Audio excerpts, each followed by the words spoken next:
Hey, welcome to World Code Updates. Please subscribe to my channel and press the bell icon for more updates. The South China Sea is once again a flashpoint, drawing the world's attention to its turbulent waters. This region, rich in resources and vital shipping lanes, has become a stage for growing rivalries and high-stakes encounters.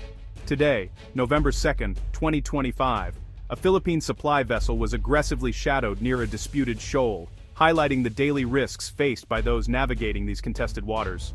This is just the latest in a series of confrontations that have repeatedly challenged Philippine sovereignty and maritime rights, putting both military and civilian lives on edge. The Philippines, an archipelago of over 7,000 islands, relies on the sea not only for security, but also for food, trade, and economic survival. For millions of Filipinos, the ocean is a lifeline. Facing constant pressure from larger, more powerful neighbors, Manila is rethinking its defense strategy, seeking new ways to protect its people and its maritime borders. Outdated equipment and a traditionally defensive posture are no longer enough in the face of modern threats. The need for change has never been more urgent. The government is now building a credible deterrent through a sweeping modernization of its armed forces, investing in new ships, aircraft, and technology to close the gap. The goal: a nimble, modern force capable of defending its territory and responding quickly to any threat, especially across the vast, strategic expanse of the West Philippine Sea. This new approach, called active archipelagic defense, focuses on rapid response, integrated air-sea power, and seamless coordination between branches of the military. The message is clear: violating Philippine sovereignty will come at a cost. The nation is determined to defend its rights and its people. The nation's defense story is being rewritten, not with grand speeches, but with new capabilities, advanced technology, and the unwavering resolve of its determined personnel, ready to meet the challenges ahead. To meet these evolving security challenges, the Philippines has made a bold move by investing in two game-changing helicopters, the T129 ATAK and the AW159 Wildcat. These advanced aircraft are not just new additions to the fleet, they represent a leap forward in the country's ability to respond to threats both on land and at sea. The T129 ATAK, delivered from Turkey, gives the Philippine Air Force dedicated attack power for the first time in its history. With its state-of-the-art avionics, precision weaponry, and agility, the ATAK can engage ground targets and provide close air support, dramatically boosting the military's firepower and flexibility. Meanwhile, the Navy's AW159 Wildcats, acquired from the United Kingdom, extend the Philippines' maritime surveillance and anti-submarine reach. These helicopters are equipped with advanced sensors and weapons, allowing them to detect, track, and neutralize underwater threats, as well as support surface operations. These helicopters are more than just hardware. They represent a shift to a layered, integrated defense strategy. By combining air and naval capabilities, the Philippines can now respond faster and more effectively to a range of security scenarios. The ATAK brings formidable land and coastal firepower, able to strike targets with precision. The Wildcat, on the other hand, provides maritime eyes and an anti-surface punch, patrolling vast ocean areas and supporting naval operations. Together, these helicopters address the unique demands of defending an archipelago, where threats can emerge from both land and sea. Their presence ensures that the Philippines can monitor, deter, and respond across its sprawling territory. For decades, the Philippine military relied on outdated second-hand equipment, often struggling to keep pace with modern threats. The arrival of these new helicopters marks a significant departure from that past. The arrival of the ATAK and Wildcat signals a new era of capability and resolve. It's a clear demonstration of the country's commitment to modernizing its armed forces and protecting its sovereignty. This investment shows the Philippines is serious about defending its interests in a contested region, sending a strong message to allies and potential adversaries alike. It's a message to both citizens and the world.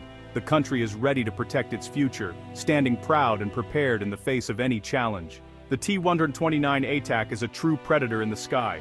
Fast, agile, and lethal. With its sleek design and powerful engines, it can swoop down on its targets with incredible speed, striking before the enemy even knows it's there. This helicopter is not just a machine, it's a symbol of modern, aerial warfare, combining advanced technology with raw power. Built by Turkish Aerospace, the T129 ATAK is specifically designed for low-level flight, expertly using the natural contours of the terrain for cover and evading enemy detection. Its pilots are trained to hug the ground, weaving through hills and forests, making it extremely difficult to spot or target.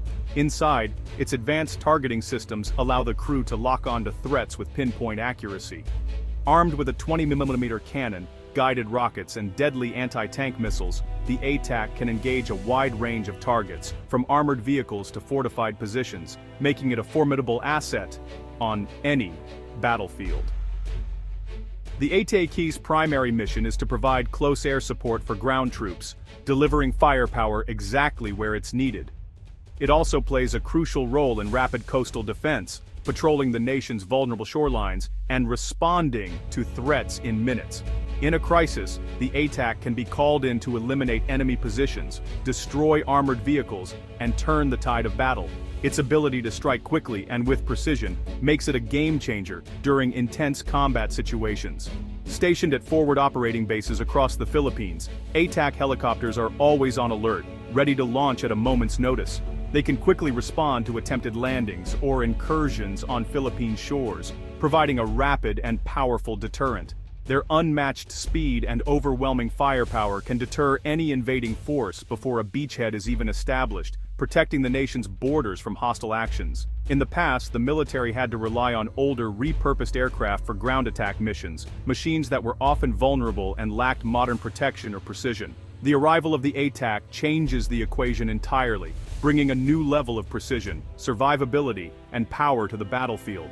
Its advanced systems ensure every shot counts. Just the presence of the ATAK in the sky is enough to force adversaries to think twice before making a move, knowing they are being watched and can be targeted at any moment. The hunter is here, and it's always watching from above, ready to strike whenever the nation calls.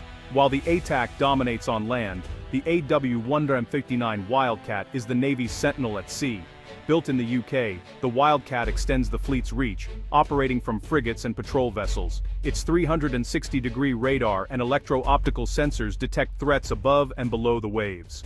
The Wildcat can hunt submarines with dipping sonar and torpedoes, and strike ships with anti-ship missiles. Serving as the long-range eyes of the fleet, it expands the security bubble far beyond the horizon. In the West Philippine Sea, this is crucial for monitoring and responding to threats. Wildcats patrol wide areas, relay real-time intelligence, and keep the fleet safe from a distance. With advanced sensors and weapons, the Wildcat transforms a single warship into a comprehensive security platform. It is the vigilant guardian of the nation's maritime frontiers. The real strength of the ATAK and Wildcat lies in their synergy. This is a system of systems, networked assets creating a force greater than the sum of its parts. The Wildcat, patrolling at sea, detects threats and relays data in real time to command centers and the Air Force. As hostile vessels approach, the command center scrambles ATAK helicopters, guided by the Wildcat's targeting data. This integration enables rapid, precise response, eliminating guesswork and maximizing effectiveness. An adversary faces overlapping threats. First the Navy's frigates and Wildcats at sea, then the ATAKs as they near shore. This layered defense makes any hostile action risky and costly. The Integrated Air-Sea Strike Force is a modern answer to the challenges of archipelagic defense. It's not just about firepower, it's about smart, coordinated action. The Philippines now fields a unified shield across land and sea. Imagine a tense morning in the West Philippine Sea. A Navy frigate patrols near a remote island. A Wildcat launches for surveillance. Its radar spots a flotilla of armed militia vessels speeding toward the island, ignoring radio calls. The Wildcat confirms their hostile intent and relays real-time intelligence to the fleet and headquarters. The frigate moves to intercept, but the threat is numerous and fast. Command activates the air-sea strike plan. ATAK helicopters scramble from a nearby base.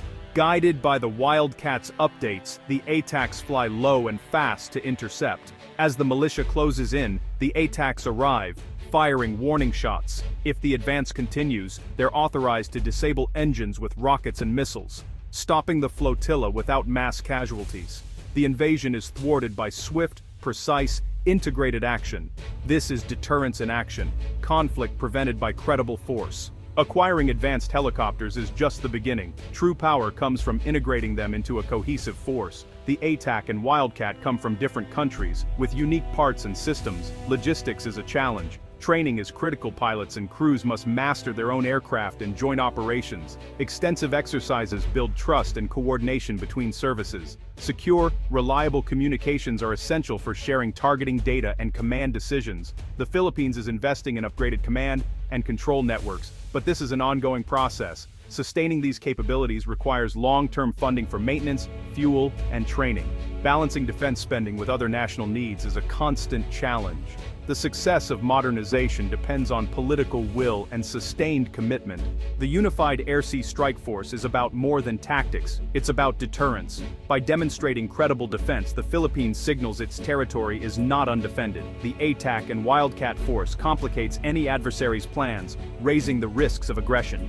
This is deterrence by denial, making quick victories impossible for would-be aggressors. A stronger AFP also strengthens alliances, especially with the United States. The Philippines becomes a more valuable partner, contributing real capabilities to regional security. A credible deterrent force makes diplomatic solutions more attractive than conflict. The modernization effort is an investment in peace and stability for the Indo-Pacific. The sounds of new helicopters are not of war, but of a nation securing its future. The journey to a unified air-sea strike force marks a turning point for the Philippines. It's a move from dependency on outdated gear to self-reliance and credible defense. Challenges remain: funding, logistics, integration, but progress is clear. The ATAK Wildcat combination gives the AFP rapid, flexible response across the archipelago. This is the heart of active archipelagic defense, turning geography into an advantage. The goal is not conflict, but deterrence, raising the stakes for any aggressor. Modernization allows the Philippines to uphold international law and regional stability. The ATAK and Wildcat are just the beginning of a broader multi-domain defense architecture. The nation is building a force to protect its people and sovereignty for generations. The skies and seas are now guarded by new sentinels, a testament to Filipino resolve.